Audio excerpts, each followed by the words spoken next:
A Federação Espírita do Paraná apresenta Alberto Almeida, na 12ª Conferência Estadual Espírita, com o tema O Desafio de Lidar com as Emoções, Medo, Tristeza, Agressividade e Alegria.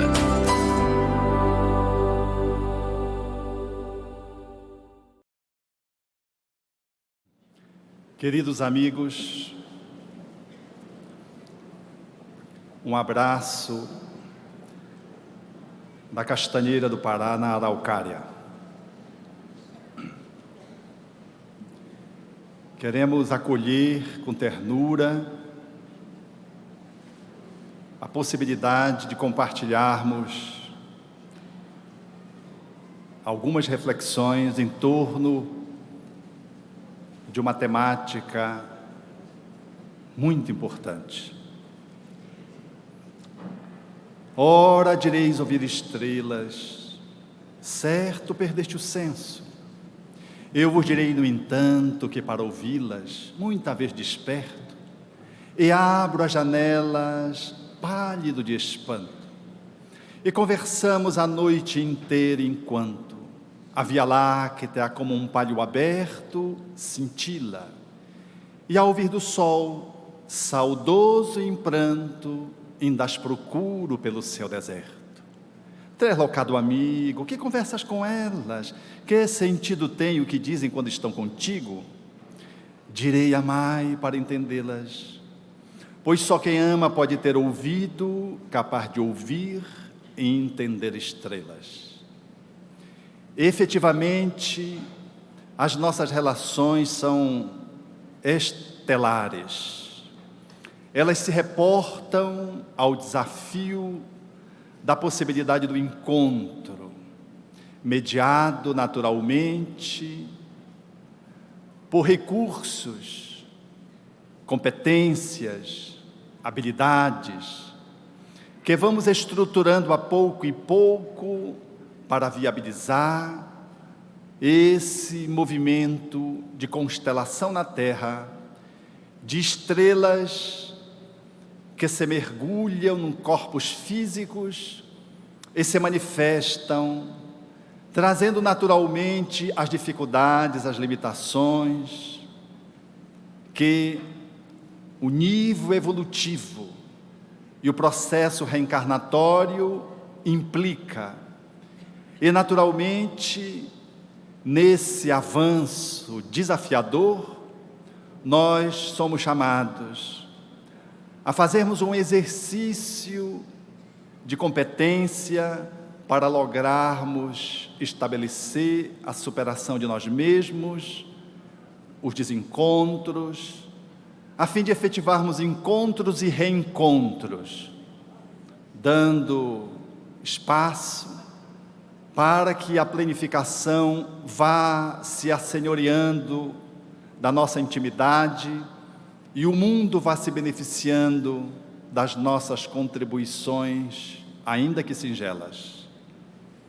É assim que estamos olhando para uma janela das nossas relações interpessoais, a fim de experimentar, conseguir, em sendo desafiado, poder navegar nelas e fazer o movimento de encontro através de vias que o Espiritismo nos aponta, calcado em cima de uma posição psicológica que Allan Kardec nos deixa através de uma ciência filosófica de consequências morais e que reedita o Evangelho na sua expressão mais primitiva e pura.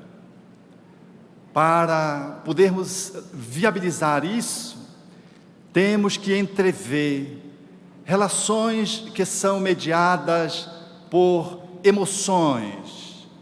Há emoções fundamentais que fazem parte do circuito das nossas vivências. Metaforicamente, poderíamos tomar um rio caudaloso da Amazônia para fixar na nossa mente, de forma pedagógica, uma leitura de modo a nos ajudar a entender como é que estamos navegando nas nossas emoções, o que precisamos fazer, que cuidados, que observações precisamos estar assinalando, a nossa atenção, enfim, tudo quanto representa. Há alguém que sai de uma direção na outra direção, na busca de uma carta de encontro com o outro, utilizando-se uma carta náutica. É assim que estamos, por assim dizer, mergulhados num rio.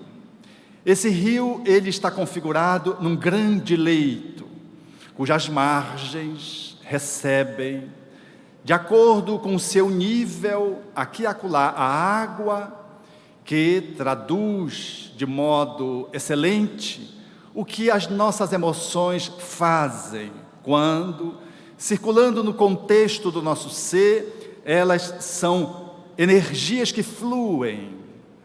Allan Kardec, em A Gênese, configura de forma categórica que os nossos pensamentos, os nossos sentimentos, eles guardam condições sui generis e se refletem nos fluidos. E esses fluidos caracterizam-nos a posição evolutiva e o nosso momento ali localizado. O rio é assim. A água flui no rio e podemos avaliar que esta água fluindo no leito do rio possa estar significando as nossas emoções fundamentais. As nossas emoções básicas, que podem ser qualificadas em maior ou menor número, mas que nós elencamos 4 para servir de reflexão nesta manhã-tarde. Assim, poderíamos entrever nesse rio o simbolismo das nossas emoções circulantes e o leito do rio como sendo a nossa estrutura interior egóica. Temos, portanto, um formato aonde essas emoções vão circulando e a proporção que elas assim se manifestam, nós vamos podendo avaliar como é que a gente consegue lidar, por exemplo, com a nossa estrutura de agressividade. Todos temos uma energia de agressividade posta. Todos trazemos a energia agressiva fazendo parte do nosso ser. E no slide posto, poderíamos imaginar, portanto, a agressividade como sendo uma dessas emoções que comparece. A energia agressiva, ela não é boa nem é má em si mesma. Ela é uma energia do ser que circula, que viaja, que se mobiliza, que verte. O sentido que nós damos para a nossa agressividade é que vai favorecer que ela possa ter um encaixe adequado ou ela possa manifestar-se como uma agressividade destrutiva. A energia agressiva, ela nos sustenta a movimentação. Ela é capaz de erguer um prédio, mas ela é capaz de implodir um prédio. A mesma energia que eu utilizo para levantar os andaimes e favorecer a presença de um prédio de 50 andares, é a mesma energia agressiva que eu posso mobilizá-la para fazer movimentos destrutivos, externos ou internos. Todos temos energia agressiva. Há no movimento espírita, numa certa medida, uma dificuldade de lidar-se com a energia agressiva. E temos um movimento natural de, focando nela, fazermos um movimento de negação, estabelecermos um trato de negação daquilo que está em nós. Nós não reconhecemos a nossa agressividade, porque ter a agressividade que parece que por si mesma significa ser inferior, ser menos. E nós não gostamos de ser menos, tanto mais quando penetramos numa doutrina veneranda que nos coloca numa posição de prospecção, que nos propõe a fazer voos. Parece que a agressividade nos chumba na terra. Daí a dificuldade de lidarmos, por exemplo, com a mágoa. É muito difícil confessarmos para um companheiro ou outro que temos mágoa. Temos mais facilidade para falar de culpa.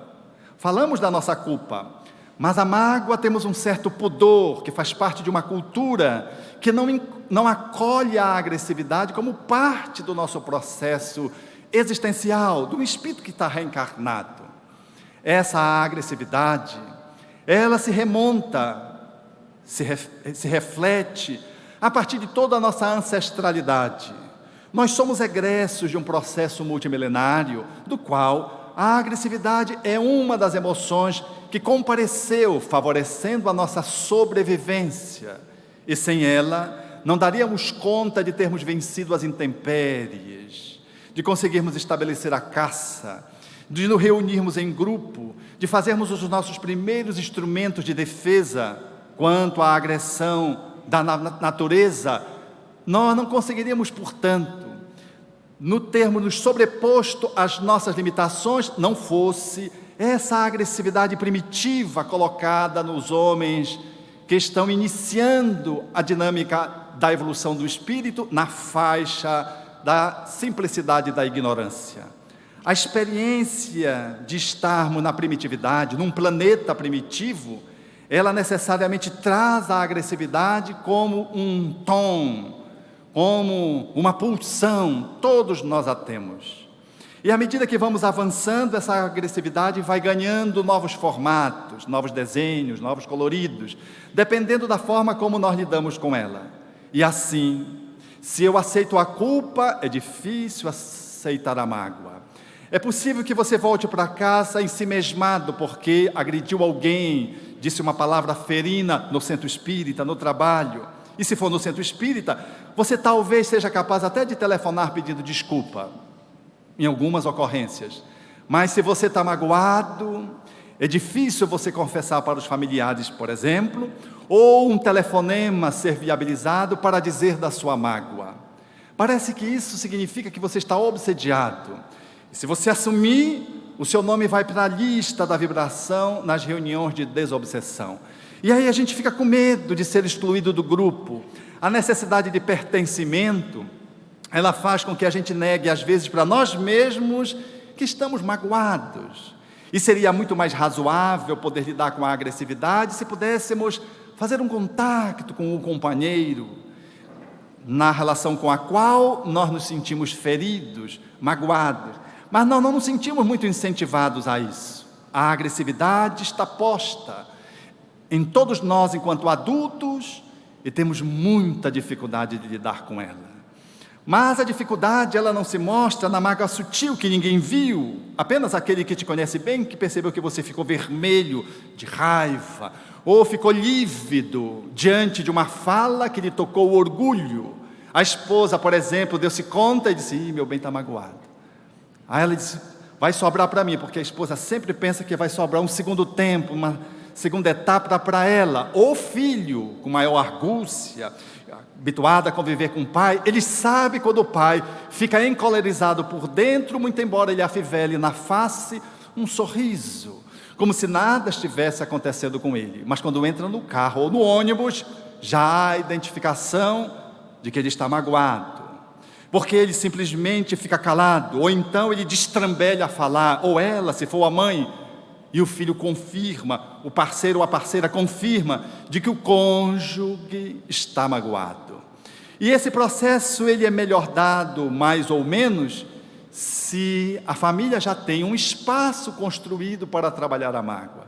Porque se é difícil trabalhar no centro espírita ou no emprego, porque você corre o risco de ser despedido, em casa, no espaço doméstico, deveria haver mais abertura para que pudéssemos abrir os corações uns com os outros, a fim de diluirmos essas questões inerentes ao nosso nível evolutivo, para que possamos dar o nosso salto de qualidade. Mas a nossa agressividade, ela pode se mostrar como essa energia que comparece com o nome de irritação. E é quando você levanta. É comum algumas pessoas levantarem, por exemplo, e se apresentarem mal-humoradas, por causa do calor do norte, por causa do sol, a linha do Equador que racha a nossa cabeça. Mal-humorado, você acorda e não tem um bom dia, e quando você dá um bom dia, não tem um retorno de um bom dia. É a irritação. Há pessoas absolutamente irritadas e irritáveis, porque elas acionam a irritação dos outros. São pessoas que nós dizemos habitualmente que são mal-humoradas. Elas cambam na direção daquilo que em doença psiquiátrica, no enquadramento psiquiátrico, chamaríamos de distímicas. Elas trazem um mau humor crônico, pessoas pessimistas que estão sempre reclamando. Eu não estou falando daquela irritabilidade pré-menstrual, que também comparece na síndrome pré-menstrual, na famosa TPM, no qual a mulher, ela entra em crise, todo mundo já sabe que ela está irritada, irritadiça, todo mundo já percebe que ela está próximo de fazer vir a menstruação. O esposo já sabe que ela não está grávida, ela está grave, porque ela está irritada. Sobra para todo mundo, até a empregada, que às vezes está mais distante no circuito doméstico, mas que comparece todos os dias no cotidiano da família, ela dá-se conta de que a patroa está irritada. Quando o cartão de crédito chega, a fatura, e já se percebe a irritação do parceiro, que às vezes não é contínua, mas é pontual. Alguns elementos promovem, portanto, a irritação. Mas há outras manifestações de destrutividade mais graves, qual observamos nessa escada que está assinalada no slide, que pode vir com o nome de cólera, o próximo, com o nome de raiva, com o nome de ódio e com o nome de crueldade. Crueldade só existente no homem. Você vai descendo essa escada e vai agravando a sua postura de irritabilidade. A cólera, quando você vai tirar um botão e o botão não está saindo e você arrebenta o botão, colérico. Então, como você bate a porta, ou quando você grita ao telefone para o parceiro que está do outro lado e esbraveja que o outro tem que fazer assim com o microfone, com o telefone. Ou usar de uma medida adequada para chamar o parceiro ou a parceira a se recolocar numa posição que seja mais ecológica do ponto de vista, não da cibernética, da comunicação pelo celular, mas de uma comunicação mais ecológica do ponto de vista emocional. Ou, como dizia uma amiga, ou você desculpa, eu telefonei errado. Ela tinha acabado de telefonar para o esposo telefonou, respondeu gritando. Ela ligou de novo, ele atendeu, ainda esbravejando. O que é? De logo. Ela disse, puxa, desculpe, é que eu estou telefonando para o meu esposo, está caindo no número errado. Aí desligou. Ligou a terceira vez. Quando ela ligou a terceira vez, ele atendeu e disse, o que é, bem? Ela disse, ai meu bem, tu não sabes o que aconteceu comigo. Eu liguei 2 vezes antes dessa ligação e estava caindo num outro número. E era um homem grosso, bruto que estava atendendo. Foi uma forma engenhosa que ela teve de lidar com a agressividade do outro e não formular a mágoa dentro de si própria. E nem tampouco responder com uma agressividade igualmente destrutiva, manifesto na cólera. A fúria, ela se mostra quando você parte para, irracionalmente, atitudes destrutivas materiais, agredir o outro, ou ódio, quando, ainda que sorrindo, você acalenta uma ideia de vingança. E ainda que essa manifestação esteja encoberta por uma máscara de religiosidade. Que bom que Deus está fazendo a justiça. O meu chefe, engraçado, está com câncer. Que bom. Só assim, mas ele vai despertar, eu tenho certeza que foi Deus. Aí põe na culpa de Deus. É impressionante como nós nos escoramos na costa dos outros. E quando é uma coisa assim muito fatal, muito cruel, ou muito ilimitada de se lidar, nós chamamos Deus. E ele assume, a gente coloca desse papel. E se lhe perguntar se você está satisfeito com isso, como posso estar satisfeito com a desgraça do outro? Mas ele tem o que merece, porque aqui se faz, aqui se paga. Não precisa mais nem esperar a próxima encarnação. Agora, nessa encarnação mesmo, ele já vai por tudo que ele fez para nós. Aí quando você vê, a pessoa começa a incorporar em si mesma a raiva. E ela começa a cuspir, você logo percebe que ela começa a bufar. Sobretudo se você desmistifica aquela postura, dizendo: parece que você está se vingando, e usando Deus, né? Na intimidade a gente pode fazer isso com alguém, um filho, um pai, um irmão, e a pessoa então ela entra em crise porque foi descoberta. Porque se não foi, ela disse: não. Mas se foi, como assim? Você acha que eu estou falando do quê? Tu acha que eu estou magoado? Quer dizer, só o tom da voz já significa que está muito magoado, e que está de alguma forma se sentindo vingado na dor que alcançou o outro, porque não teve chances de fazer um enfrentamento, porque tinha um cargo diferenciado dentro da repartição pública. A agressividade assim posta, ela sinaliza que está numa direção que culmina às vezes no quadro absolutamente patológico, que são as crueldades, que envolve as torturas, que envolve posturas sadomasoquistas, que envolve atitudes que só o homem é capaz de fazer.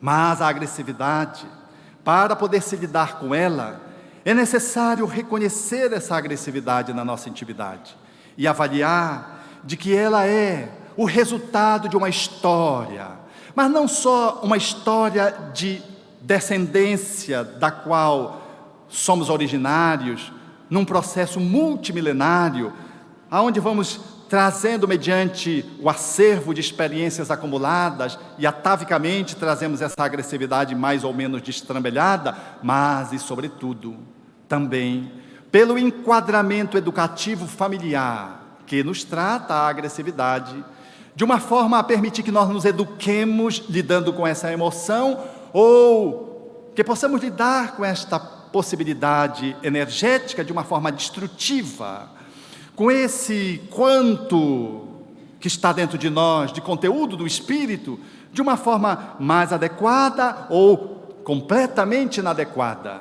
É quando somos crianças que aprendemos a lidar com as nossas energias agressivas. E é lá que vamos reeducando esse espírito que já traz as suas experiências, e às vezes comprometidas nessa área, na malversação dessa energia, tal como se fosse a eletricidade, no qual ele se fulminou e fulminou muita gente. É necessário, portanto, olhar dedicadamente a infância, porque lá estão as matrizes do processo educativo, que somos chamados a reexperimentar, lidando com as nossas energias fundamentais, primárias, básicas. Qual a agressividade? Como lidamos, portanto, nesse manejo psicoeducativo em casa? Como é que a gente lida com a raiva? A gente estimula que o filho revide? A gente pede para que ele silencie, calhe a boca, e diz: calha a boca, você não sabe de nada, você é pequeno, eu sou grande, eu sou seu pai, sua mãe, estou lhe educando. E ele quer falar isso: calha a boca, engula, engula. Essa às vezes é uma forma aparentemente educativa, inversamente da outra, que estimula o revide, e a manifestação de uma agressividade explosiva, esta outra, envolve uma agressividade introjetada, implosiva. Eu castro a manifestação da agressividade da criança, e ela não aprende nem a se expressar, sequer pela palavra, quanto mais pelo gesto, porque se ela mencionar, fazer alguma atitude, ou ela inicializar um comportamento manifesto, que traduz a agressividade, ela muitas vezes é recebida, a despeito de ser uma atividade educativa, com uma palmada, com um grito, que ela se assusta, com uma chinela que voa a sala na direção dela. Seu moleque, eu não estou criando nenhum galo ranfião, e joga a sandália, numa demonstração clássica da nossa agressividade mal trabalhada, porque naquela criança vai ficar mais a imagem da sandália jogada pela mãe ou pelo pai, do que a fala do pai: eu não estou criando você como um galo ranfião, um galo de briga, eu estou criando gente, porque o ato ele é mais profundo do que a oralidade, porque a ação ela é mais marcante do que a fala. O exemplo ele é mais arrasador do que as palavras. Como não temos condições muitas vezes de lidar com a nossa agressividade, temos dificuldade de lidar com os nossos filhos. Há exemplo do que aconteceu conosco quando éramos pequenos, onde nossos pais não tinham muitas vezes uma ética que lhes permitisse ter um olhar mais aprofundado, Muitos deles não foram espíritas, ou mesmo se foram, não estavam trabalhados o suficiente, não tiveram possibilidade de fazer isso, ou se fizeram, fizeram a meio de caminho, ao ponto de mostrar uma agressividade que nos castrou, ou, no lado oposto, determinou permissividade, no qual a nossa agressividade se manifestava de uma forma muito destrutiva para fora, lesiva aos outros e, por consequência, a si mesmo. Lidar com a agressividade é uma arte no processo educativo, porque envolve necessariamente o educador que não está educado, mas que através do trato com a criança, ele é chamado a articular a educação em mão dupla, até porque aquele espírito que está reencarnado ali, às vezes é mais evoluído do que ele, e o outro é menos, e o processo educativo vai se dando em teia, mas o pai, a mãe, que tem a função de gerenciar o processo educativo, ali está posto para comandar o processo, para dar o tom, para ser o facilitador a despeito das dificuldades que tenha. Com o espírito, ele não terá muita demanda, mas com o outro, ele baterá com seus próprios limites. Haverá de muitas vezes de sair para o enfrentamento com a criança, com o adolescente, depois com o quase adulto, que pode culminar no desforço físico, na agressão física. Porque depois que ele faz musculação e que o pai tenta demovê-lo de uma atitude mediante um comportamento que é mais físico do que moral, o filho é capaz de fazer o revide e se colocar diante do pai como quem diz: agora eu sou grande. Quando eu era pequeno, você me batia porque eu era menor, mas agora eu sou grande. Se o senhor me bater, eu não me responsabilizo. Às vezes verbalizam isso, às vezes não verbalizam, mas está implícito na postura, quando ele diz: o senhor que sabe, e fica esperando, e o pai não sabe se dá ou se não dá, porque ali já não está mais uma criança, está um espírito que reencarnou, não logrou ser educado adequadamente ao longo da primeira e segunda infância, e está terminando uma adolescência, com um físico esculturado pela academia, mas com a alma ainda deficitária para lidar com a agressividade, e físico este, que agora fica a serviço de uma agressividade destrutiva, se o pai mobilizar de uma forma inadequada.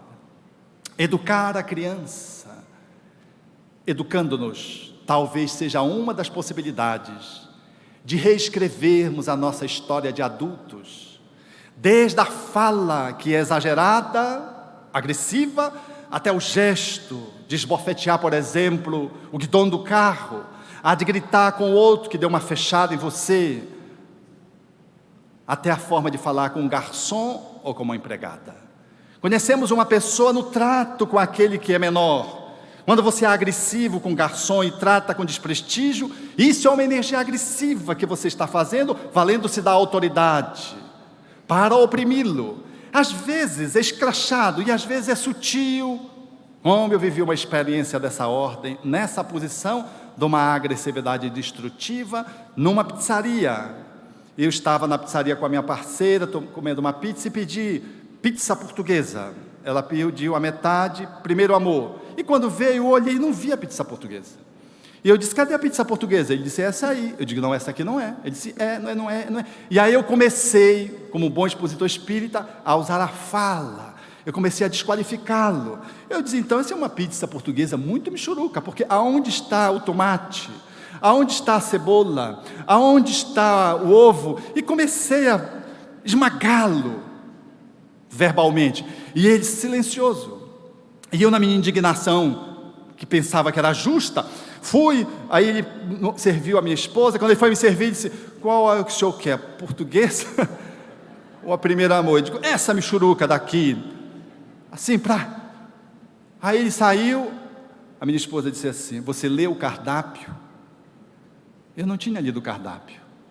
Era uma pizzaria que eu não comparecia habitualmente. Aí eu chamei para pedir o cardápio. Quem disse que ele veio? Não veio. Eu chamava, ele não vinha. Até que veio um outro vendo. Eu chamava insistentemente, veio: traga o cardápio, por favor. Quando eu abri o cardápio, tinha tudo menos tomate, cebola, ovo. Nada do que eu achava que tinha que ter numa pizza portuguesa. Aí deu aquela culpa.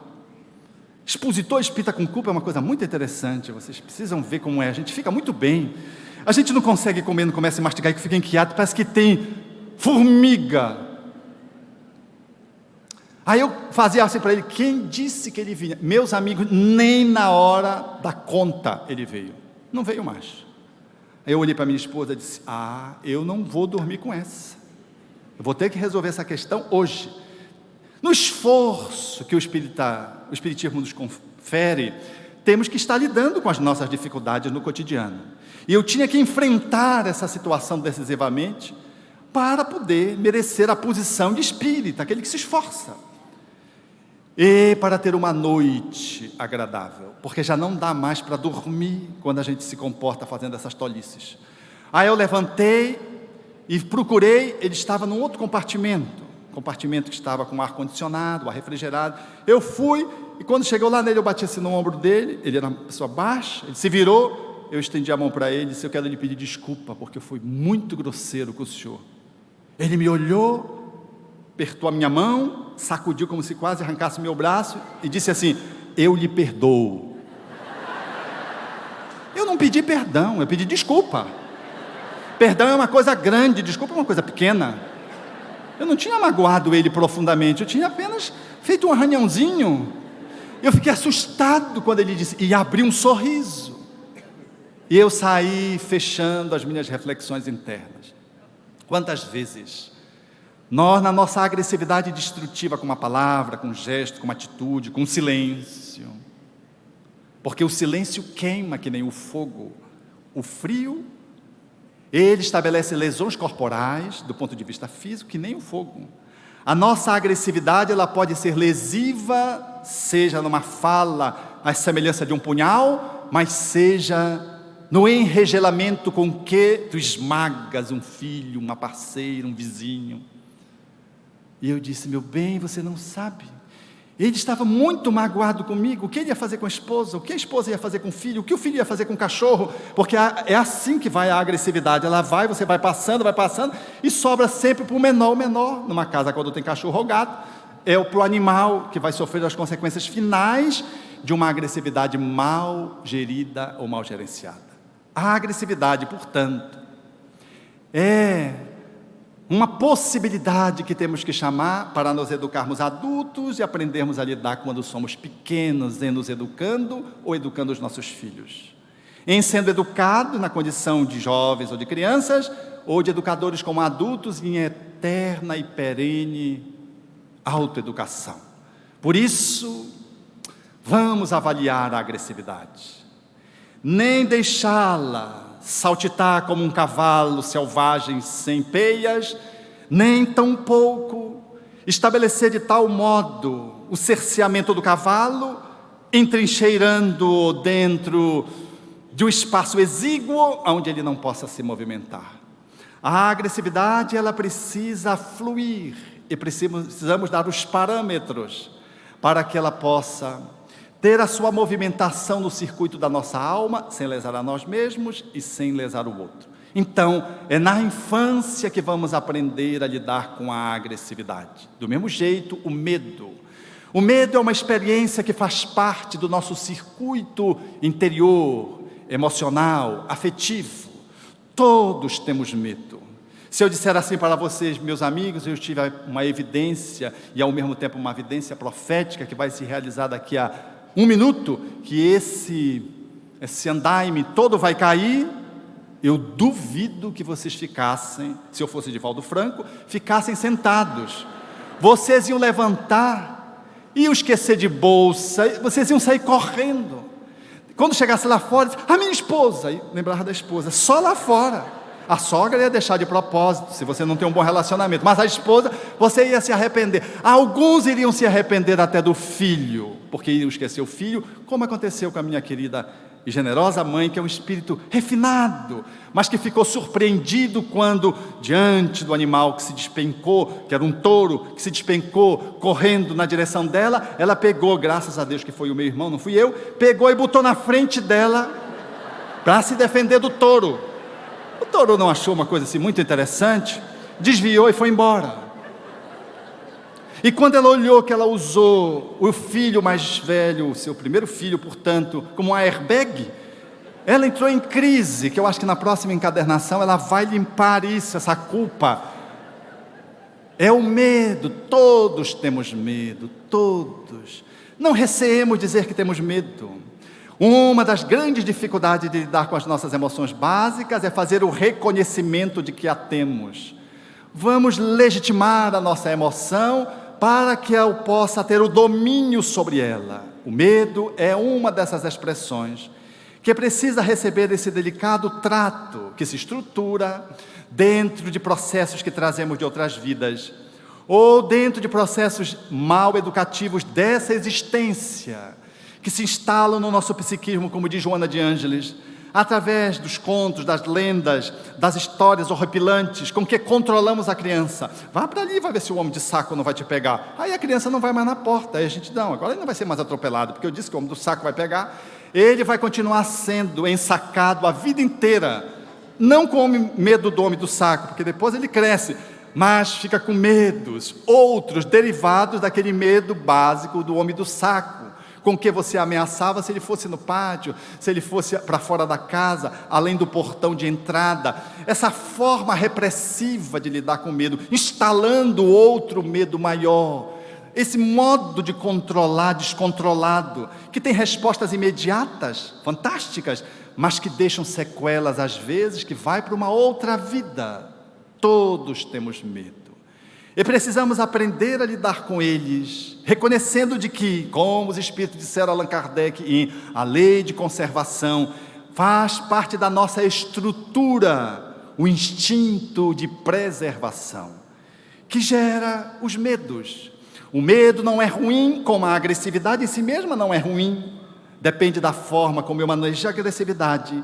E dependendo da forma como eu manejo o medo, eu vou estabelecer um proveito, ou então eu vou estabelecer uma relação de cerceamento.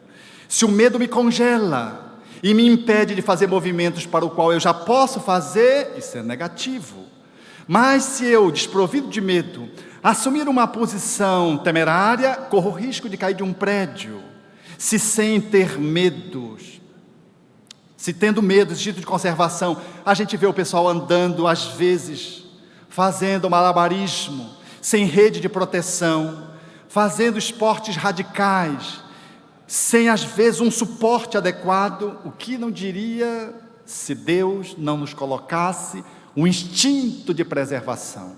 Então o medo, ele faz parte da nossa defesa pessoal. O nosso ego, ele tem mecanismos de autopreservação. O medo é um deles, como a agressividade também o é.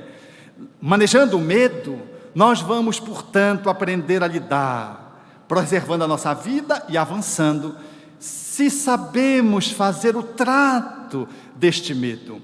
A primeira pontuação é reconhecermos que temos, para podermos avaliar a serviço de que ele está. A exemplo da agressividade, o primeiro passo para poder lidar com isso é poder fazer um contato de reconhecimento.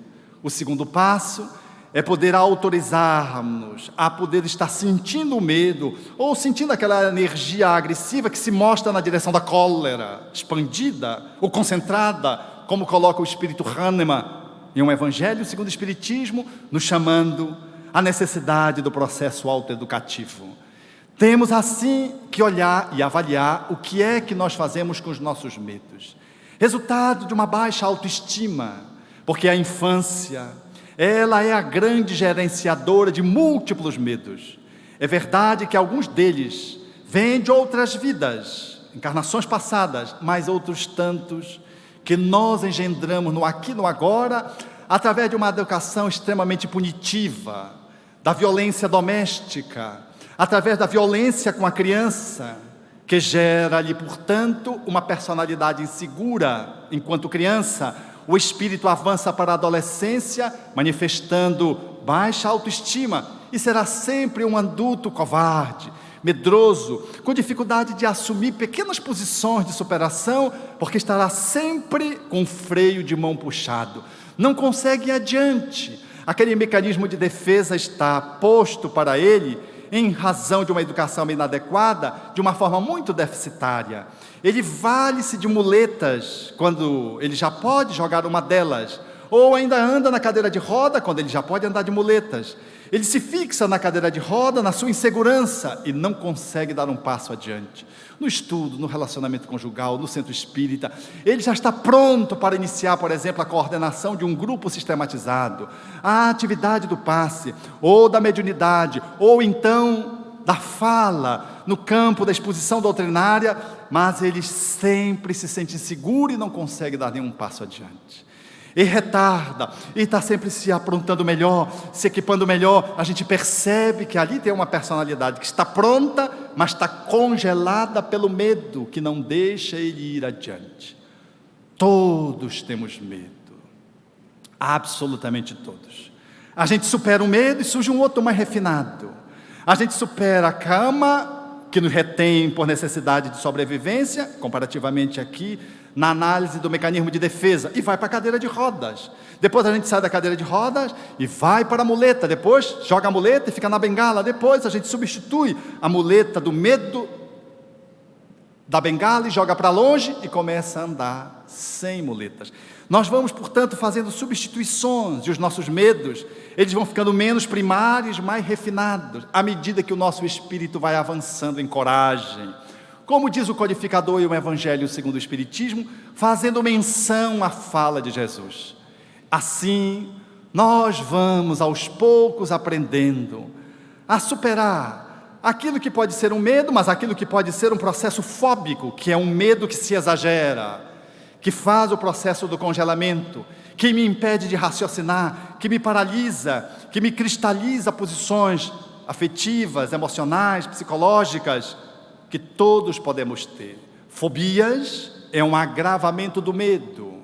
E, portanto, o medo mal gerido, diz o Espírito Joana de Ângeles, ele vai ganhando espaço, às vezes com outras situações que nutrem o medo, e quando a gente vai se dar conta, ele está grande, imenso, e se estabelece um processo fóbico, que já precisa de uma abordagem terapêutica, já não é mais suficiente esse trato de si para consigo para a resolução do processo. Precisamos de um apoio que nos medie a cura para os processos fóbicos. Do mesmo jeito que na raiva, quando descambamos para a crueldade, para as atitudes masoquistas, sadistas, ou para atitudes outras de vândalo, de vandalismo, que escapam à nossa capacidade de contenção, atitudes compulsivas de violência. Todos, no entanto, podemos experimentar aqui e ali. A melhor forma de lidar é admitir que temos. Por isso, não negue para você de que você tem medos ou tem fobias, porque até o síndrome do pânico, por exemplo, que é um agravamento do medo, a gente quer negar para os outros, às vezes quer negar para si mesmos. Todos temos medos, meus amigos. Eu sempre compartilho um meu predileto, que era medo, mas agora já me churucou, agora é um medinho. Antigamente era um processo fóbico, é de cães, eu tenho medo de cães. E uma vez eu estava com um meu amigo, era um professor que me ensinava a homeopatia, e ele, porque o cão dele era um cão simples, manso, ele achou que eu poderia suportar a presença. E ele foi abrir a porta, quando o cão saiu, era um pastor alemão. Não esqueça, que quando a gente tem medo, quanto maior o objeto fóbico, maior é o alarme que se dispara dentro de você mesmo. Quando ele olhou, que ele me procurou, eu estava em cima do carro, com medo do pastor alemão. E ele, ao invés de me ajudar, ele começava a rir, ele achou aquela cena cômica, eu não achei nada, vocês estão achando? Eu não achei nada. Eu estava apavorado, porque o cachorro saiu, acho que ele era meio cego, e rodava o carro atrás de mim. A pessoa que tem medo sempre acha que o objeto fóbico está atrás dele, como uma barata. Você vê a barata, sai correndo da barata. Aí o que a barata faz? Voa atrás de você, não é assim? Engraçado, meu bem, ele só voa atrás de mim, não voa atrás de você que não tem medo. Diz ela que isso é um medo tipicamente feminino, que está envolvido em uma cultura educativa posta nessa direção. E este meu medo, ele assumiu proporções inimagináveis, quando eu, certa vez, estava diante de um pastor alemão. Novamente, eles me perseguem, ou me perseguiam. E o pior pastor alemão é aquele que tem a cara de filme de terror. Uma orelha baixa, outra em pé. Era numa arruela no centro de Belém do Pará. Sempre que estava com medo, eu sempre vi um animal, eu via logo onde eu ia subir, como no carro, ou o que é que eu ia pegar para me defender, mas não ousaria, por certo, pegar algo para me defender de um pastor alemão, que é imenso. E eu procurei, não tinha nada, nem o que pegar, nem onde subir, mas tinha uma portinhola entreaberta. E eu então mirei na portinhola de uma casa e saí andando, estava na direção do cachorro. O cachorro estava mais ou menos uns 100 metros de mim, um pouco menos talvez, mas o medo faz com que a gente pressinta. Ele me olhou e eu olhei para ele, mas eu fiz que não vi, mas ele fez questão de mostrar que ele me viu, porque ele veio andando com a mesma posição da cabeça, e eu assim olhava para ele pelo canto do olho, e eu saí acelerando o passo, ele acelerou o dele, eu acelerei o meu, ele acelerou o dele, cheguei na casa, correndo, e ele correndo, fechei o portão com uma velocidade que nenhum jamaicano naquele dia me venceria, era medalha de ouro mesmo. E quando eu fechei, meus amigos, uma senhora que estava no pátio, disse, segurando uma criança no colo, disse: "Ei, moço, abra a porta, porque aqui é a casa do cachorro."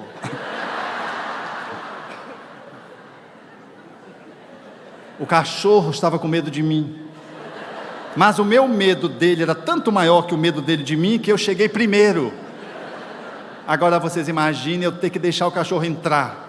Eu queria pular no colo daquela senhora, substituir a posição daquela criança, porque o medo nos infantiliza em dados momentos. Eu fiquei nas costas dela como um obsessor, só o obsessor sabe fazer em relação à sua vítima, colei nela como se fosse uma sombra de meio-dia, e quando abriu a porta, o cachorro passou, parece uma lançadeira, numa velocidade incrível, com pavor de mim. E eu saí assim, Medos. Temos... O próximo. Temos que lidar com medos. Uma outra emoção básica é a tristeza. A tristeza. Ela, dentro do rio das nossas emoções, ela comparece, trazendo o seu conteúdo de naturalidade. O Espírito Joana de Ângeles, na sua última obra, não nessa, que confere o título à nossa conferência, ela chega a fazer uma fala magistral sobre a tristeza, mostrando a importância da tristeza. Porque também temos essa forma de lidar com a agressividade muito destrutiva, com o medo muito destrutivo e com a tristeza também, porque parece que a gente não quer ser espírito na condição que estamos, em evolução, fazendo parte da natureza, com todo o nosso histórico, com todos esses conteúdos. Nós temos vergonha de ficar tristes. A tristeza é esse sentimento de perda, quando você perde alguém, perde algo, uma posição, tem uma frustração, você entra em tristeza. Ela nos ajuda a introspectar, ela nos ajuda no processo de autoconhecimento. Ela em si mesma é uma emoção primária que nos ensina, traz-nos muitos ganhos se nós sabemos manejar com ela. E aprendemos a lidar com a tristeza, tanto quanto com a raiva, a agressividade, com o medo quando somos crianças. É quando somos crianças que nós somos autorizados a nos apropriarmos dos nossos sentimentos, e a tristeza faz parte desse processo. Ser acolhido com tristeza, olhar para o filho que teve uma nota baixa, está triste, meu filho, você está triste, não é? Olha quanto eu tirei, estudei tanto. Pois é, você está muito triste, estou, mãe. Aí começa a chorar. Nós não podemos ver ninguém chorando, a gente já puxa o lenço, nós não temos um preparo para lidar com a tristeza. Parece que a tristeza é um mal, é uma coisa ruim. A melhor forma de se expressar na circunstância da tristeza, muitas vezes, é o pranto. Nada mais eloquente do que uma lágrima. Quando triste, você pode fazer essa catarse, às vezes, sem dizer nenhuma palavra, e começa a chorar. A gente logo se apressa, chore não.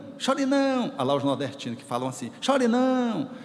Aí a pessoa se sente, o quê? Coibida de chorar, porque parece que você está incomodando. E está, porque você não se autoriza a acolher a sua tristeza, a chorar o seu choro. Você não se permite, por exemplo, diante de uma situação que envolva uma pena, uma ausência, uma frustração, uma decepção, chorar, porque você tem que ser forte. E a gente acha que uma pessoa forte é aquela pessoa que não chora, que está vestida de uma armadura. Só veste a armadura os que são frágeis. Uma pessoa forte sabe quando ela é competente e sabe onde estão as suas fragilidades. Um guerreiro do amor sabe quando está a sua força, e o que ele pode fazer, o quanto ele pode mobilizar, e ele sabe onde está o seu calcanhar de Aquiles, a sua vulnerabilidade. Ele sabe dizer sim para agir, e não, eu preciso ser reticente, eu preciso comparecer agora mais devagar, ou eu preciso recuar um pouco diante daquela situação que eu não dou conta. Uma pessoa forte sabe que não vai poder conversar com aquela outra pessoa com um índice de agressividade borbulhando pelas narinas, pelos lábios, ela baba de raiva, então não é hora de estabelecer uma conversa. Ela se retira estrategicamente, sabendo que ela está lidando com uma vulnerabilidade. Chora tristeza, porque foi um amigo que lhe magoou. Ele acolhe os sentimentos para 1, 2, 3 dias depois, quando ele se sentir que dá conta de fazer o encontro com o amigo, ele possa fazê-lo ecologicamente, para tirar o lixo, para esclarecer. Esse é uma pessoa forte. Ele não se retira para fugir, ele não se retira porque ele negue, ele não se retira da relação para poder parecer que não aconteceu nada com ele. Ele se retira estrategicamente, como Jesus fazia. Quando as pessoas se acotovelavam, formulando que deveriam pegá-lo para imolá-lo, mas não era a sua hora, ele saía do lugar. E ele não era covarde, ele fazia uma saída estratégica, porque aquele não era o momento da confrontação, e só mais tarde, no momento de Jerusalém, por ocasião do momento que se seguiu a entrada triunfal e da crucificação, que necessariamente ele precisaria passar, e o fez com galhardia. Então, nós precisamos acolher a tristeza, deixe o outro chorar, e se você notar que o outro está envergonhado, diga, chore, essa é sua dor, só você sabe o quanto dói. E se quiser oferecer alguma coisa, ofereça o ombro, um pequeno toque. Se for o seu filho, traga para o regaço. Venha, filhinho, venha aqui, mamãe também está triste com você. Mas não diga não chore. Se quiser, diga chore, meu filho, porque você estudou, se esforçou tanto e não conseguiu. Às vezes é uma criança que tem dificuldade, ela se esforça, mas cognitivamente ela tem limitações e não consegue alcançar as notas necessárias para uma aprovação no colégio. Você acolhe, se você se esforçou, mãe está tão feliz que você se esforçou, mas você não conseguiu, meu filho, e acolhe, e deixa ele chorar o tempo que ele precisar chorar, porque você sabe quando é chantagem do filho, e quando é o choro que vem da alma. Uma criança que sofre uma furada, por exemplo, de uma agulha para tirar sangue, você não pode achar que ela não pode chorar, dizer, meu filho, agora você vai provar que você é homem, e homem não chora. E até hoje nós homens somos meio recalcados. Quando queremos chorar, a gente fica piscando, olha para cima, a gente tem vergonha de chorar. E Jesus, que foi o homem mais másculo que a gente conheceu, chorou mais de uma vez quando esteve conosco, nos autorizando a expressar o sentimento. Mas a gente não quer alarido. Então a gente inibe a criança, ainda diz assim, não vai doer nada. Olha como não vai, dói. Então a gente diz, olha meu filho, é uma injeção, pode doer um pouco mais, um pouco menos, eu não sei qual é a sua sensibilidade. E a criança já vai preparada. Mas doer como? Você sabe uma picada de inseto? Sei. Você não foi picado já aquela vez? Às vezes tem uma picada na história da criança, você pode usar como comparação. É como se fosse uma picada, porém uma picada maior. Vamos ver como é que você suporta isso. E segura a criança. Não fica comprimindo que ela não tem que chorar. Se você chorar, mamãe não vai gostar. A pior coisa que a gente pode fazer com uma criança é negar as suas emoções básicas. Se você tiver medo, você não é homem, você é um rato. E o rapaz dizia com 50 anos, doutor, até hoje eu me sinto como um rato. Porque quando meu pai me disse isso, e fez a pergunta de forma decisiva, você é homem ou um rato? Eu disse, eu sou um rato. Criança. Ele queria fugir da cena de dor, que era o medo, então ele disse que era um rato. E sendo um rato, como ele assumira diante do pai, que é a figura mais representativa ao lado da mãe, ele estava com 50 anos, no espaço psicoterapêutico, trabalhando o rato que ele se sentia. E não é o rato diante de uma situação, isso vai se generalizando. Então é necessário poder ter esse olhar para acolher a tristeza, e trabalha-se a tristeza nos eventos de perda. O carrinho quebrou, a criança chora, e você deixa ela chorar.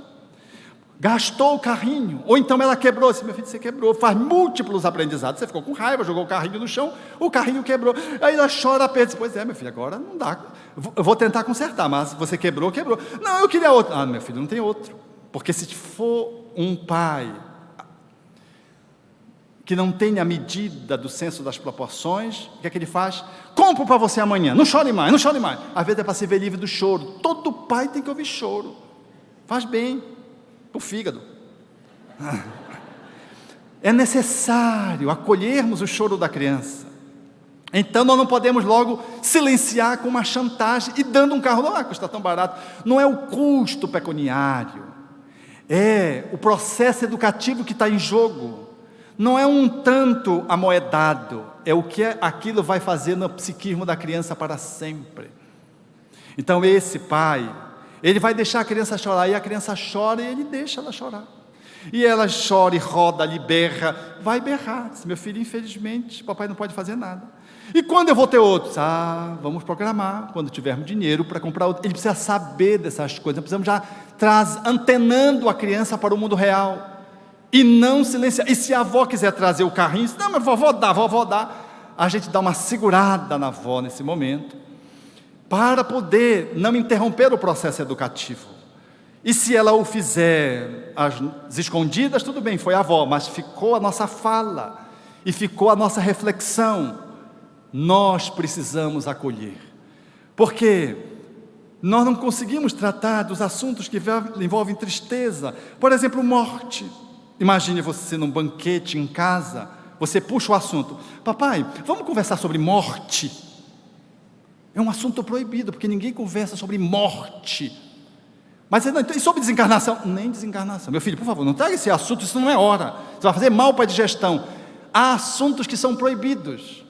A morte é a principal gerenciadora de tristeza e gerenciadora dos medos. Não tratar da desencarnação, não facultar um outro olhar, é lançar os nossos filhos e a nós mesmos para um beco. Porque se você desencarnar repentinamente, como é que vai ficar essa criança?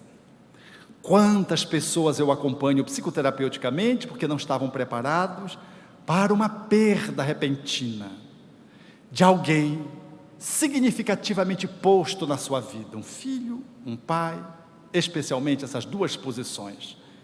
Tratar da desencarnação é preparar a criança para o enfrentamento inevitável da desencarnação do bisavô, do avô, e eventualmente de um irmão ou de um pai, de uma mãe, nós não sabemos, porque a morte, ela não seleciona pela cronologia, ela surge quando ela surge, tal como diz a lenda árabe, cujo príncipe viu seu servo agoniado, e o servo disse, meu príncipe, eu vi a morte, e ela pareceu apavorante para mim, e eu preciso de um cavalo, você pode me emprestar um cavalo, porque eu preciso ir a Teherã, tomar algumas providências, e preciso fugir da morte. O príncipe viu o serviçal tão assustado, deu o melhor cavalo, e o servo, era pela manhã, saiu. Não demorou muito tempo, o príncipe viu a morte. Ele disse, mas como você é aqui? Ela disse, eu estou aqui. Ele disse, mas por que você estava aparvalhando o meu servo? Ele disse, eu não aparvalhei. Disse, você meteu medo nele. Ele disse, eu não meti. Quem ficou com medo fui eu. Ele disse, mas como você ficou com medo? Eu fiquei com medo, porque eu me assustei quando vi ele. Mas como você se assustou? É porque eu tenho um encontro com ele marcado hoje à noite, lá no Teherã, e ele estava aqui. A morte não nos subtrai, sem que a gente faça um agendamento próprio, pela nossa vontade egóica. Ela vem. Então preparar-se para lidar com a desencarnação, e em plano menor, preparar os nossos filhos, lidando com as pequenas perdas, é agenciar competências para que aquele espírito possa se autossuperar diante dos grandes desafios que é a desencarnação, o envelhecimento, as doenças, tristeza. Vamos permitir que a tristeza compareça. Vamos deixar que a tristeza se expresse para que ela possa ir embora. Vamos dar vazão, bem-aventurados os que choram. É também ser bem-aventurado aquele que carpe, que chora, que gostaria de ter e não teve. Como eu lembro de uma paciente, quando eu lhe perguntei: o que foi que te aconteceu de pior na sua vida? Ela disse: foi não ter feito medicina. Eu disse: mas como assim? E ela então, depois de ter me relatado uma vida com tanto sofrimento, ela foi elencar o medo, a frustração de não ter feito medicina como sendo uma pior. Eu fiquei sem entender, porque não fazia lógica. Era uma jovem que tinha sofrido tanto numa vida só, os percalços de uma infância pobre, os pais desavisados, uma juventude muito abandonada, uma mulher que não vivia bem com o esposo, enfim, era um rosário de sofrimento. E ela dizia: não ter feito medicina era a sua maior dor. Mais tarde, nós viemos compreender essa dor quando ela se viu como um cirurgião fazendo eutanásias e promovendo transplante de cérebros em mendigos de rua para fazer pesquisas transgredindo a ética do seu tempo e rompendo com seus colegas. Seguidamente a essas pesquisas, ela foi se perturbando, enlouqueceu e jogou-se de uma ponte. Depois das perturbações assumirem um alto grau, e caiu num lago gelado, desencarnando ali, mediante o suicídio, e eternizando para ela um sofrimento que deveria apenas encontrar termo quando da sua reencarnação, porque para ela era eterno. Dor de cabeça e os cérebros lhe perseguindo no mundo espiritual. Teve uma encarnação subsequente como um jovem que apresentava convulsões, imbecil, miserável, e desencarnaria com aproximadamente 12 anos, fazendo convulsões epileptiformes, subentrantes, levando ao coma e saindo do corpo. E depois ela reencarnaria novamente agora em Belém, e escolheria uma família pobre, uma cidade do interior, e os espíritos lhe disseram: não, nós vamos lhe cortar uma coisa. Ela disse: mas o que vocês vão me cortar? Nessa vida, no programa, no planejamento. Eles disseram: nós vamos impedir que você faça medicina. E ela conta, no mundo espiritual, chorava copiosamente, porque não poderia fazer medicina.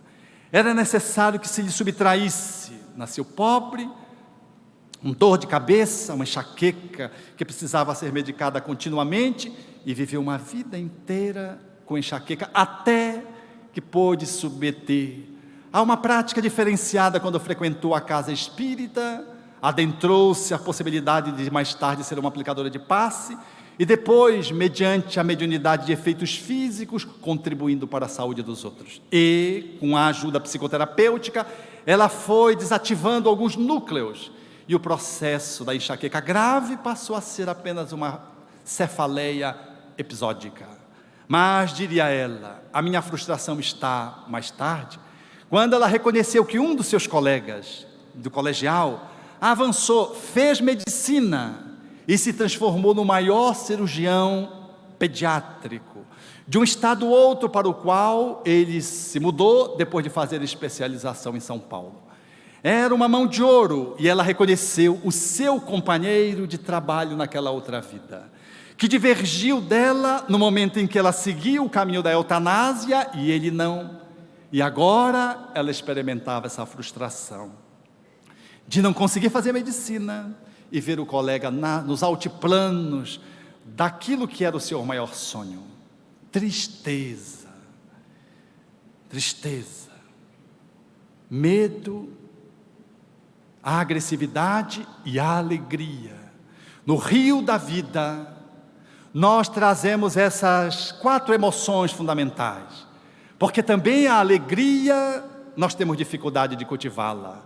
Não obstante sejamos pertencentes a uma doutrina que revive o Evangelho, a boa nova colocada de novo, nós temos dificuldade de vivermos a alegria. Uma manifestação tão nobre da alma, nós estabelecemos cerceamento.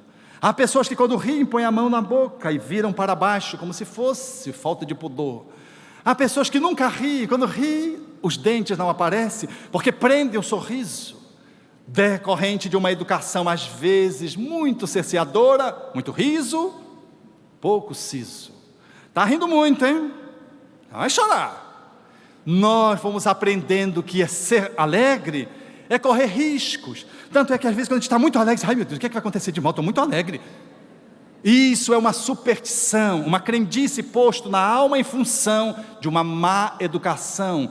E não sabemos lidar com a alegria. Quão é bom vivermos a alegria. Uma gargalhada solta dentro do lar. Podermos brincar uns com os outros e sorrirmos.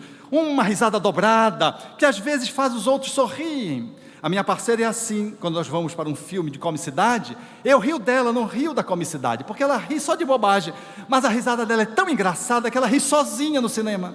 Aí chama atenção, as pessoas começam a rir dela e eu começo a rir das pessoas que riem dela. E ela rindo de uma bobagem que está lá. Rir, por todos os motivos terapêuticos que ele representa, é uma das expressões da alegria. Sorrir. Abraçar, tocar, beijar, manifestar a nossa alegria, dar uma boa notícia para os outros, porque nós adoramos dar a notícia ruim. Tu não sabe dar maior, nem te digo, já é catástrofe. Eu duvido que alguém chegue com você e disse, olha, tenho uma notícia para te dizer, tu não sabe nem dar maior, e seja uma notícia boa. Eu duvido, é raro. Quando a gente recebe um telefonema pelo meio da noite, é tragédia. Quando um amigo que muito tempo não fala conosco, ele telefona, pode contar que lá vem notícia ruim.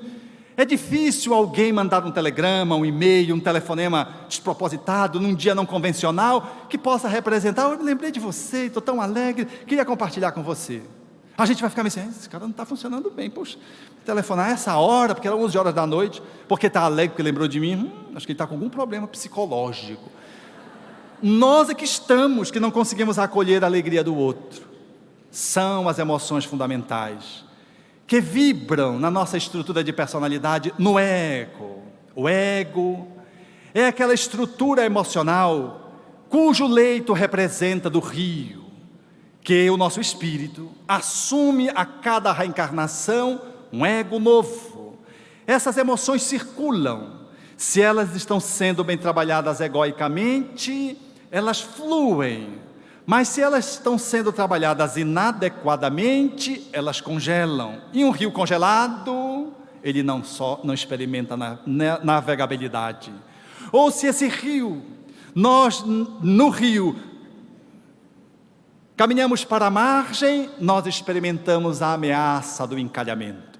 Muitos de nós não conseguimos lidar com essas emoções básicas e encalhamos, porque egoicamente não tivemos o suporte de uma educação e, à medida que formos crescendo, da autoeducação, não trazemos competências do passado já construídas suficiente e a gente encalha na nossa agressividade, encalha, agressividade destrutiva, encalha no medo, encalha numa tristeza, encalha. Assim nós podemos ver no slide que quando o nosso ego não funciona bem, surge no nosso seio, por favor, o slide. Surge então o encalhamento, e o encalhamento representa, pode colocar os outros, a derivação da agressividade para aspectos negativos, da alegria. Nós perdemos o contato, encontramos a euforia, que é um encalhamento. Ser alegre não é ser eufórico. Nós cambamos da tristeza para o processo depressivo e do medo para as fobias. É a margem do rio. Depressão, euforia, crueldades, fobias. Nós que estamos experimentando esses conteúdos, não conseguimos lidar com as nossas emoções básicas. Estamos encalhados, precisando às vezes de um apoio de fora, porque não conseguimos manter a centralidade no leito do rio e as nossas emoções que circulam na nossa alma não dão conta de nos conduzir ao objetivo anelado. Por isso, é necessário fazer um mergulho dentro de nós mesmos e podermos, além do homem, encontrarmos o espírito na linguagem kardeciana. Essa estrela posta na questão 88 de O Livro dos Espíritos, quando Allan Kardec perguntou sobre a essência do ser que somos, sobre o que era o espírito, já que o princípio inteligente já tinha sido posto, mas essa natureza, e os espíritos responderam em O Livro dos Espíritos, é um clarão, uma centelha etérea. É, portanto, essa claridade que somos, uma dimensão que está muitas vezes inacessível ao homem que caminha como um animal, como um ser que não consegue lidar com essas emoções, e por isso ele trava aqui e acolá, porque ele é apenas um ser que se coloca no mundo egoicamente, apoiados em doutrinas, disciplinas, práticas, religiões, que focam apenas no ego, e quando focam na transcendência, o fazem de uma forma miraculosa, de uma forma estranha, esquisita. O Espiritismo nos convida a fazer esse mergulho para o eu interior mais profundo, para o eu sagrado, na linguagem crística que evoca os salmos de Davi, o Deus com D minúscula que somos, o clarão que os Espíritos assinalaram ao codificador, a estrela, portanto, que somos na nossa natureza é essencial. É necessário, portanto, ir além do homem para se perceber espírito, e espíritos que somos fazendo uma jornada humana e não homens que estamos fazendo uma jornada de espiritualização, o que é muito diferente. Avaliarmos, portanto, que há essa dimensão sélfica na fala do Espírito Joana de Ângeles, há esta perspectiva do Atma na linguagem do hinduísmo, há essa perspectiva búdica na linguagem do zen budismo, há essa perspectiva do Cristo interno na linguagem do cristianismo. O Espiritismo, em profunda consonância com as tradições espirituais, alinhado com o pensamento de Jesus, fala-nos de que somos estrelas, somos deuses, que guardamos dentro de nós mesmos essa qualidade de energia superior capaz de iluminescer o ego, de vitalizar e estruturar-nos egoicamente, no nosso processo evolutivo necessariamente posto e para o qual nós estamos encarnados, objetivando a nossa evolução intelecto-moral. É, portanto, nessa direção que o Espiritismo nos dá um alento de que o processo autoeducativo, de que nosso trato com as nossas emoções básicas e com aquelas que derivam negativamente delas como máscaras e que muitas vezes fazem a gente calhar no rio da vida, elas precisam ser vistas num ambiente especificamente de transcendência. E no leito do rio, meus amigos, de qualquer rio, há um canal. O canal é o lugar do leito do rio, aonde o sonar e os práticos na Amazônia orientam para que aqueles que lançam mão do timão possam entrar com os navios de grande calado dentro da nossa região. No leito do rio há um canal que não é fixo, que de acordo com o movimento das marés, ele vai para um lado, vai para o outro, faz uma sinuação, fica sinuoso. O canal é o lugar de excelência para fluir as águas.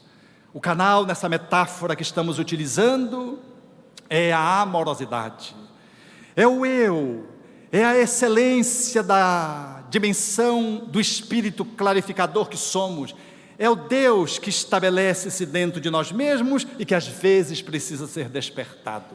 O canal é, portanto, o nosso espaço de excelência, aonde nós vamos aos poucos lidando com as nossas energias mal trabalhadas e vamos nos reeducando, aonde vamos saindo dos encalhes da crueldade, das agressividades de cólera, da raiva, das fobias, e vamos lidando também com as nossas manifestações depressivas.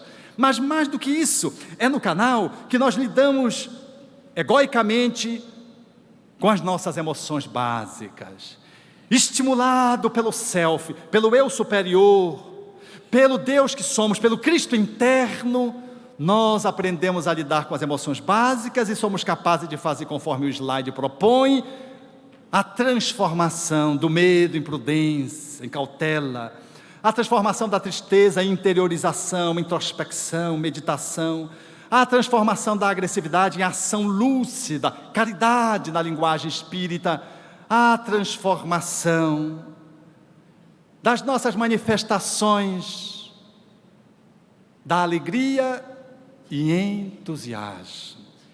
O espírita, ele vive a alegria, e quando ele se conecta com Deus interno, ao invés dele ir para a euforia, que é um desvio, ele vai para o entusiasmo, cujo etimologicamente a palavra sinaliza o Deus dentro. Nós entramos na exultação. Exultai-vos, rejubilai-vos, porque nem os profetas que vieram antes de vós conseguirão tal galardão. Diria Jesus, depois de assinalar as 9 bem-aventuranças, ele fecha, ele conclui a sua fala para nos dizer que nós deveríamos entrar no processo de entusiasmo, de júbilo, porque haveríamos de ter conseguido seguir o caminho da amorosidade.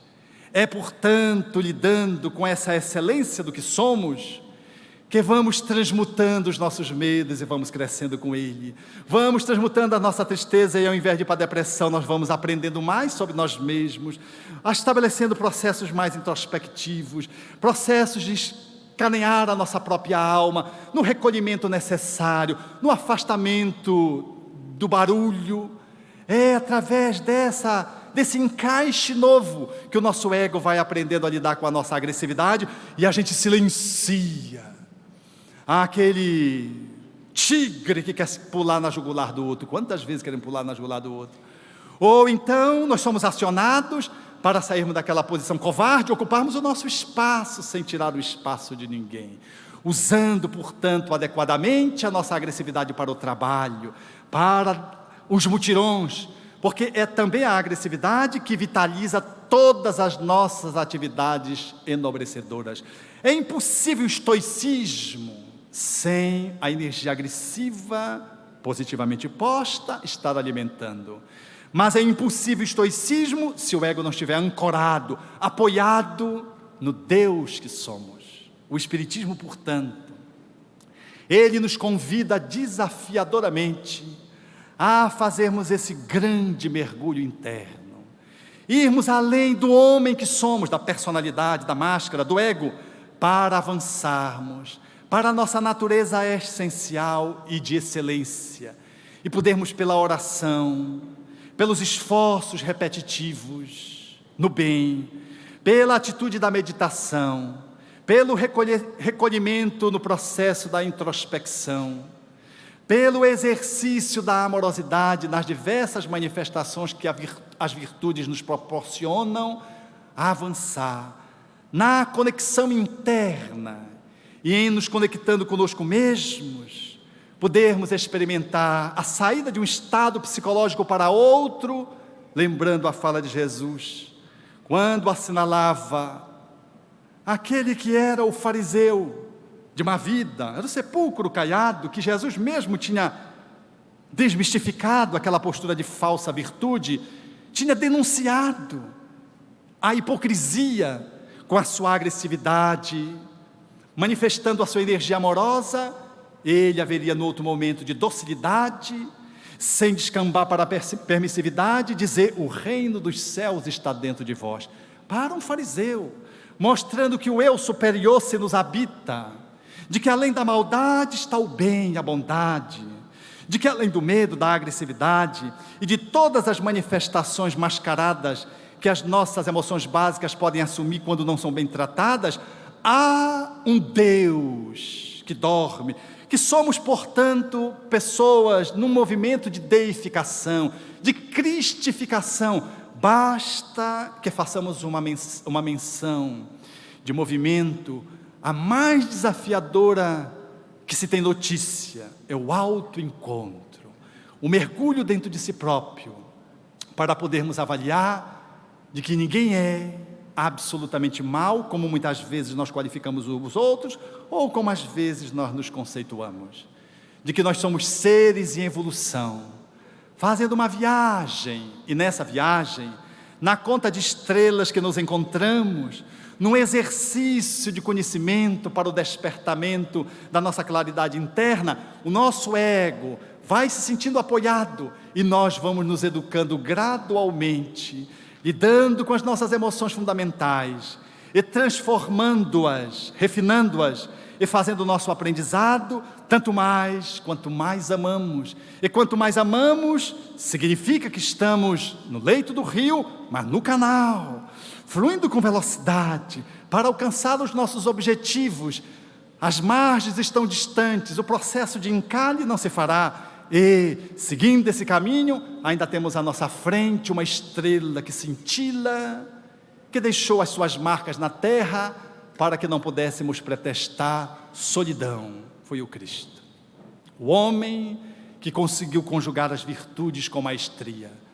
Conseguia ser prudente sem ser covarde, conseguia ser enérgico sem ser tíbio, conseguia ser bondoso sem ser passivo, conseguia ser pacífico sem ser lerdo, conseguia ser amor com estoicismo, energia e beleza, porque ele foi a grande estrela que Deus nos conferiu para nos nortear nas noites humanas, quando o nosso ego se sentisse perdido e tentasse fazer uma conexão pelo celular cósmico, fazendo um link do eu interior, do Deus que dorme, do Cristo interno com Jesus, o Cristo manifesto. É assim que vamos entender que o poeta Olavo Bilac tinha razão, porque aqueles que entram na esfera do entusiasmo conseguem dialogar com as estrelas e com as flores, com a mesma simplicidade que conversam com as crianças. Ora, direis ouvir estrelas, certo perdeste o senso. Eu vos direi, no entanto, que para ouvi-las, muita vez desperto, e abro as janelas pálido de espanto, e conversamos a noite inteira, enquanto a Via Láctea, como um palho aberto, cintila, e ao vir do sol, saudoso em pranto, ainda as procuro pelo seu deserto. Deslocado amigo, que conversas com elas? Que sentido tem o que dizem quando estão contigo? Direi, amai para entendê-las, pois só quem ama pode ter ouvido capaz de ouvir e entender estrelas. Obrigado.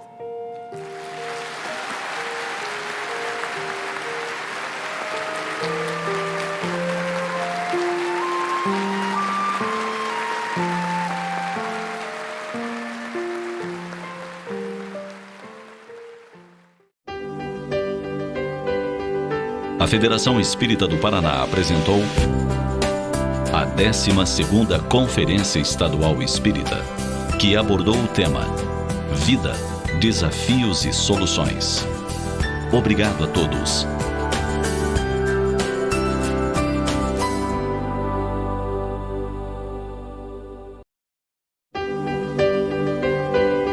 A Federação Espírita do Paraná apresenta Alberto Almeida, na 12ª Conferência Estadual Espírita, com o tema O Desafio de Lidar com as Emoções, Medo, Tristeza, Agressividade e Alegria.